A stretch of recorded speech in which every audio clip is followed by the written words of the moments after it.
Elliot yang sedang meminum kopi, seketika langsung terdiam setelah aku bilang padanya kalau aku hamil. Elliot menoleh dan menatapku dengan raut wajah tegasnya yang terlihat sangat serius. Jika biasanya dia memang senantiasa terlihat tegas dan serius, kali ini 2 kali lipat lebih daripada biasanya. Aku menggigit bibir bawahku sendiri, makin dirundung kegugupan ketika Elliot masih terus menatapku. Beberapa saat kemudian, aku pun mengeluarkan tes pack dari dalam saku jas putihku, lalu memberanikan diri untuk menyodorkan benda itu kepada Elliot. Sebenarnya tadi pagi setelah Elliot pergi, aku memakai satu tes pack lagi untuk memastikan kebenaran.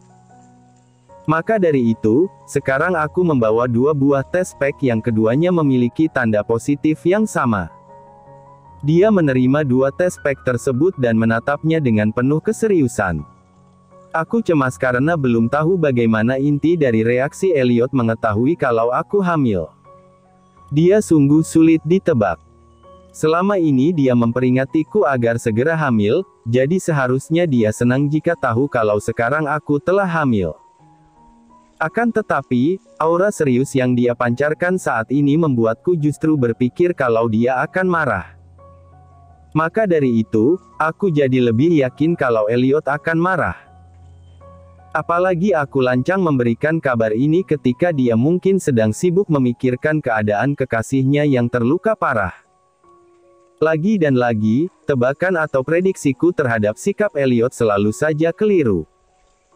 Sebab ketika aku mengira dia tidak akan suka, ternyata sekarang Elliot justru menunjukkan sikap yang sebaliknya. Dia menatapku dengan senyum di wajah tampannya yang perlahan-lahan mulai merekah. "Ini sungguhan?" tanya Elliot. Raut semringah terpampang di wajah tampan pria yang rambutnya agak berantakan itu, mengingat tadi pagi dia memang langsung pergi setelah bangun tidur. Namun, rambut yang berantakan seperti itu sebenarnya membuat Elliot terlihat semakin tampan. Melihatnya tersenyum semringah begitu, aku sangat takjub. Jelas aku jadi tersenyum juga karena sudah punya keberanian untuk menganggap kalau Elliot tidak terganggu dengan kabar baik soal kehamilanku. "Ya," jawabku kemudian sambil mengangguk yakin. Tiba-tiba saja Elliot menarik tanganku dan membawaku ke dalam pelukannya.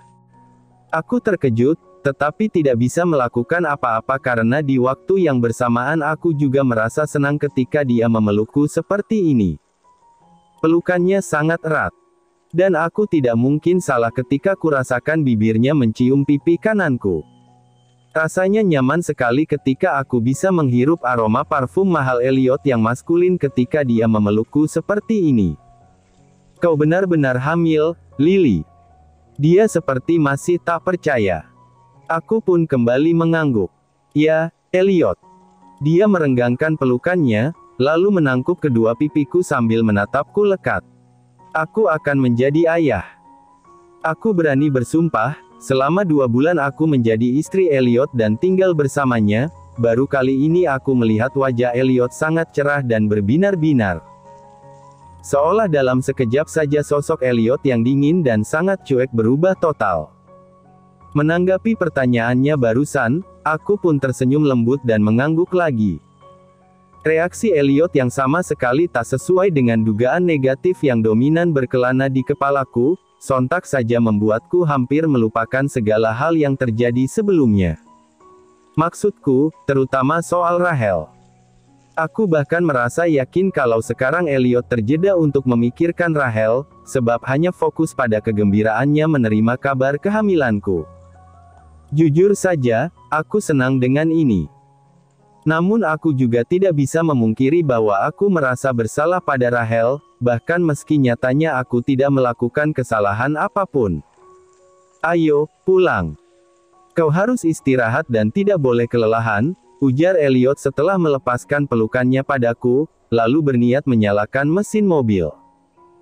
Aku menggenggam pergelangan tangan Elliot untuk menahan pria itu sebelum dia benar-benar menyalakan mesin mobil. Kemudian, aku berkata, "Kenapa malah mengajakku pulang? Aku kan sedang bekerja." "Tidak usah kerja. Mana boleh begitu. Ini masih siang dan aku harus kembali ke IGD setelah makan siang. Kau saja yang pulang. Kaulah yang harus istirahat atau mungkin kau juga akan pergi ke kantormu, kan? Elliot tidak suka dengan jawabanku. Kentara jelas dari sorot matanya yang menggambarkan kalau aku salah karena telah membantahnya.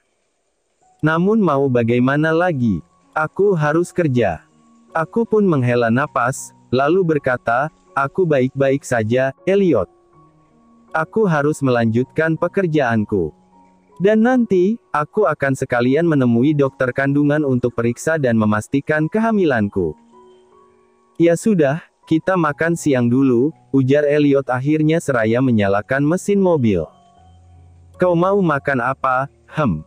Restoran mana yang kau mau? Kita ke sana sekarang. Aku tersenyum mendengar pertanyaan beruntun yang Elliot lontarkan. Karena menunggu jawabanku, aku pun bilang kalau aku ingin makan burrito di restoran yang jaraknya hanya sekitar 500 meter dari rumah sakit. Elliot pun langsung melajukan mobilnya keluar dari area parkir dan membawaku pergi ke restoran yang aku mau. Kami makan siang seperti biasa. Belakangan ini aku menyadari kalau sikap Elliot memang berbeda kepadaku. Dan sekarang, dia jadi semakin terlihat berbeda dengan wajah tampannya yang masih memancarkan raut semringah. Restoran yang kami datangi adalah restoran kecil yang pemiliknya adalah lelaki tua orang Perancis dan hanya menjual burrito, hotdog, serta berbagai macam salad. Namun, Elliot tidak keberatan dan menuruti apa mauku. Padahal kupikir Elliot yang dari aura karismatiknya saja sudah terlihat fancy, akan merasa enggan makan siang di restoran kecil. Biasanya saat aku datang ke restoran ini, aku hanya menunjuk menu yang terpampang saja, karena penjual di restoran itu tidak bisa bicara bahasa Inggris. Aku tidak tahu sudah berapa lama dia tinggal di New York, tetapi mungkin usianya yang sudah tua juga memengaruhi ketidakbiasaannya berbahasa Inggris. Dan sekarang, penjual itu sepertinya mencoba memberitahu sesuatu padaku setelah aku memesan 2 porsi burrito. Namun masalahnya, sang penjual bicara menggunakan bahasa Perancis dan aku sama sekali tidak mengerti. Dia bilang, burrito daging sapi yang kau pesan sudah habis. Yang tersedia hanya burrito isian daging ayam dan daging babi, ujar Elliot. Oh, begitukah? Kalau begitu, aku mau daging ayam saja. Tapi jika pakai daging ayam, disertai sedikit sayuran dan tidak perlu terlalu banyak pakai pasta kacang. Elliot menatap lelaki tua penjual burrito dan bicara menggunakan Perancis untuk menyampaikan apa yang aku ingin pesan. Aku tentu saja merasa takjub, tak menyangka kalau ternyata Elliot sangat fasih berbahasa Perancis.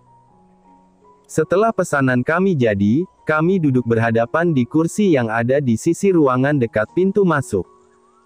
Kau pandai bahasa Perancis, ya? Tanyaku ketika kami sedang makan bersama. Suaraku mungkin terlalu pelan, sehingga Elliot menatapku dengan kedua alisnya yang mengerut karena tidak mendengar suaraku dengan jelas.